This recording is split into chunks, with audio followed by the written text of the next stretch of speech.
उम्मीद, आशा, सपना, कल्पना और भावना हर इंसान के अंदर एक अलग अलग परसेंटेज में पाई जाती है। और अगर दोनों का कंपैरिजन करें कि एक रियलिटी वाली दुनिया और एक कल्पना वाली, इमेजिनेशन वाली दुनिया, तो दोनों में जमीन आसमान का फर्क हमें देखने को मिलता है।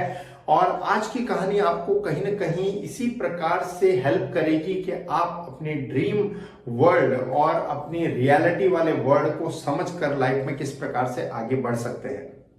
अगर हम कल्पनाओं की बात करें, इमेजिनेशंस की बात करें, तो डेफिनेटली वो एक ऐसी दुनिया है जिसके अंदर जब चाहे आप तुरंत जा सकते हैं। उन पर कोई रिस्ट्रिक्शंस नहीं है, कोई पाबंदी नहीं है, क्योंकि कल्पना की दुनिया आपके द्वारा खुद से क्रिएट की जाती है।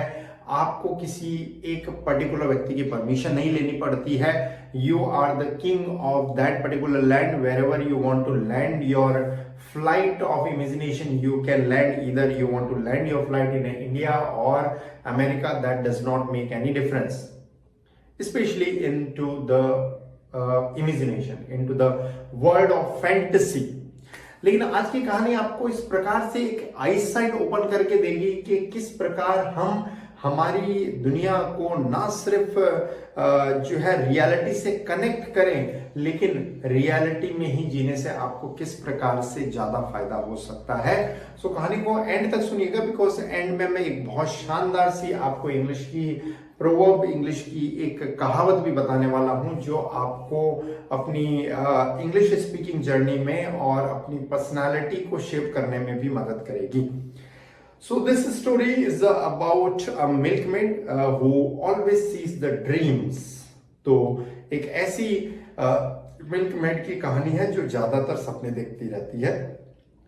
तो एक बार जब वो अपने मिल्क पात्र को, means big container she had, और she was moving towards the market, जैसे जैसे वो बाजार की तरफ जा रही थी तो अपने सर पर एक बड़ा सा दूध का पात्र रखा हुआ है और उस पात्र को रखकर वो जो है बाजार की तरफ जा रही है दूध बेचने के लिए। Now when she was moving towards the market, she somewhere enters into the land of highly excited area. एक ऐसा एरिया जो हम कह सकते हैं दुनिया में हर इंसान को प्रभावित करता है, और उस एरिया के अंदर वो पहुंच जाती है। और ये एरिया जो है उसको बहुत ज्यादा थ्रिल कर देता है, बहुत ज्यादा एक्साइटेड कर देता है। इस एरिया का नाम है फैंटेसी, इस एरिया का नाम है काल्पनिक दुनिया। और वो अपनी कल्पनाओं के अंदर जो सोचने लगती है वो है नाम पैसा, means money. She thinks about money. She starts to imagine that I'm getting a lot of money in my life because of my this profession. मैं अपने इस प्रोफेशन से, अपने इस दूध बेचने के व्यवसाय से, इस काम से मैं बहुत सारा पैसा कमा रही हूँ। और डेफिनेटली जब आप पैसा कमा रहे हैं तो आपको कोई सर्विस देनी पड़ेगी। तो वो सर्विस है कि मैं जो है ये दूध बेचने का काम बहुत जोरों शोरों से कर रही हूँ। I am selling this milk like a hot cake and lot of milk I'm selling every day। और ये दूध बेचकर मैं जो है जो पैसा आएगा उससे मैं 100 मुर्गी के चूजे खरीदूंगी। I will buy 100 chicks and when the chicks will be fully grown, अभी ये उसकी काल्पनिक दुनिया चल रही है। when the chicks will be fully grown, जब ये चूजे बिल्कुल बड़े हो जाएंगे 100, तो इनको मैं बेच दूंगी एक अच्छी कीमत पर। I will sell them at a good price and then I will buy 2 goats। फिर मैं 2 जो है बकरियां खरीदूंगी। जब बकरियां भी पूरी बड़ी हो जाएगी, when the goats will be fully grown, then I will buy 2 cows and I will have a lot of milk। I will sell a lot of milk and then I will have a lot of money and with that I will live a luxurious life। और मेरे पास और ज्यादा business होगा, और ज्यादा मैं दूध बेचूंगी और बहुत सारा पैसा कमाऊंगी और एक शानदार ऐशो आराम का मैं जीवन जीऊंगी। Now she is in the land of fantasy, she is in the land of imagination. बहुत मजा आ रहा है, आनंद आ रहा है, एक्साइटेड है, क्योंकि वो अभी कल्पनाओं की दुनिया में है।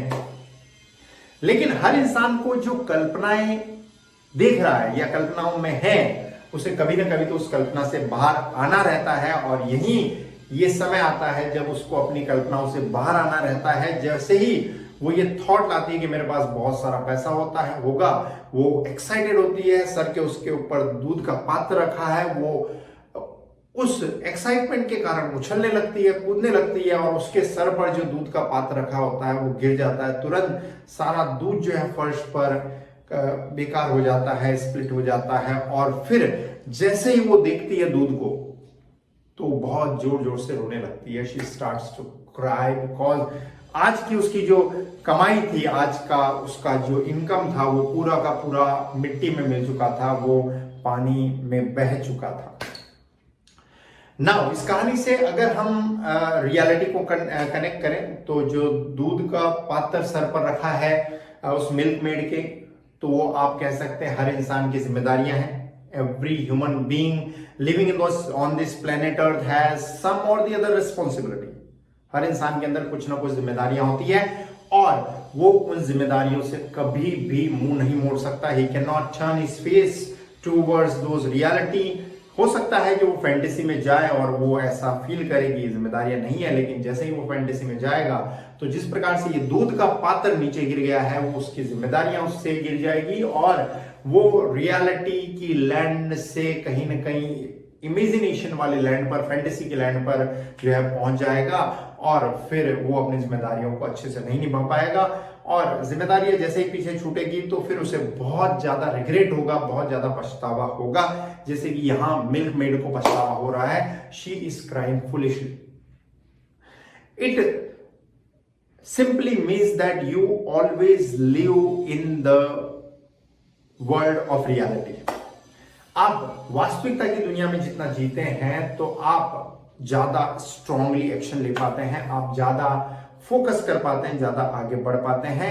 अगर फैंटेसी की दुनिया में हम ज्यादा रहते हैं तो हमें नुकसान जो सबसे बड़ा होता है, अगर इस कहानी का पूरा हम निचोड़ निकालें, इस कहानी का अगर कंक्लूजन देखें तो इंग्लिश में एक बहुत ही शानदार सी कहावत है। इंग्लिश में बोलते हैं don't count your chickens before they are hatched. Hindi translation तो इसका सिंपल सा यही है कि आप चूजे अंडों में से नहीं निकलते उससे पहले उन्हें काउंट मत कीजिए। मीन्स ओवर एक्सपेक्टेशन मत कीजिए, ओवर कॉन्फिडेंट मत बनिए चीजों के प्रति कि मुझे ऐसा मिलने वाला है या मुझे वैसा मिलने वाला है। जब भी हम चीजों से बहुत ज्यादा ओवर एक्सपेक्ट करते हैं तो हमें आगे चल के बहुत ज्यादा रिग्रेट होता है। Disconnecting with the present and always living in the world of fantasy has so many somewhere disadvantages। क्योंकि जब भी हम हमारी रियलिटी की दुनिया से डिस्कनेक्ट होकर फैंटेसी की दुनिया में ज्यादा रहते हैं तो हमें बहुत अच्छा लगता है। We feel so good because वो सारी चीजें सहज होती है, आसान होती है। आज का उसका दूध बिका है या नहीं बिका है, आज वो बाजार पहुंच पाई या ना पहुंच पाई, लेकिन उसने फटाफट से 100 चूजे खरीद लिए, 2 बकरियां खरीद ली, 2 गायें खरीद ली और उनको बेचकर फटाफट से वो बहुत धनवान, बहुत रिच बन गई। और ये सारा करने में उसे मिनटों लगे। Means she reach to that particular level जिसमें पहुंचने में हो सकता है उसको सालों लगे, लेकिन ये वो कुछ मिनटों में पहुंच चुकी थी। और ये हर इंसान के साथ है कि वो फैंटेसी की दुनिया में कहीं पर भी बहुत जल्दी से पहुंच सकता है, लेकिन ये रियलिटी के अंदर पहुंचने में मेहनत और समय और एनर्जी और एफर्ट्स बहुत ज्यादा लगेंगे। और यही कहीं ना कहीं हमें एक लाइफ का लेसन यहां से प्राप्त करना चाहिए। और that life lesson is always that never ever forget your responsibility. What ever you have, you should always focus on them, because if you have some or the other responsibility and if you turn your face towards fantasy land, so you will be away from those responsibility which you need to shoulder, and at the same time जो मेहनत जितनी लगानी है उससे भी आप दूर हो जाएंगे। तो कहीं ना कहीं कोशिश कीजिए कि आप रियलिटी की दुनिया में ज्यादा रहें, अपनी जिम्मेदारियों पर ज्यादा फोकस करें, अपने जो टास्क है, अपने जो असाइनमेंट है, अपने जो गोल्स हैं उस पर फोकस करें रियलिटी में रहकर, और वहीं से कहीं ना कहीं आप रियलिटी के अंदर चेंज फील करना जो महसूस करेंगे और आप अपने गोल्स की तरफ बहुत ज्यादा अग्रसर हो पाएंगे। आई बिलीव इस कहानी के जरिए मैं एक बहुत अच्छा मैसेज आप तक पहुंचा पाया हूँ। कहानी अच्छी लगी तो फैमिली मेंबर्स और फ्रेंड्स को जरूर शेयर करें। और इस कहानी से आपकी क्या अंडरस्टैंडिंग है, क्योंकि हर एक इंसान की पर्सनालिटी और सोच और एटीट्यूड अलग अलग होता है। इस कहानी को आपने अगर पहले भी यूट्यूब पर देखा है तो इस वे में जैसे मैंने प्रेजेंट किया है उस वे में प्रेजेंटेशन में बहुत आपको अंतर नजर आएगा, बिकॉज मैं अपनी अंडरस्टैंडिंग से उसके अंदर कुछ चीजें ऐसी ऐड करता हूं जो आपको एक लाइफ लेसन प्रोवाइड करे। और at the same time I feel जब आप ये स्टोरी सुन रहे हैं तो आपकी क्या अंडरस्टैंडिंग डेवलप हो रही है वो भी आप कमेंट बॉक्स में जरूर लिख के शेयर करें। Ultimately thanks for watching.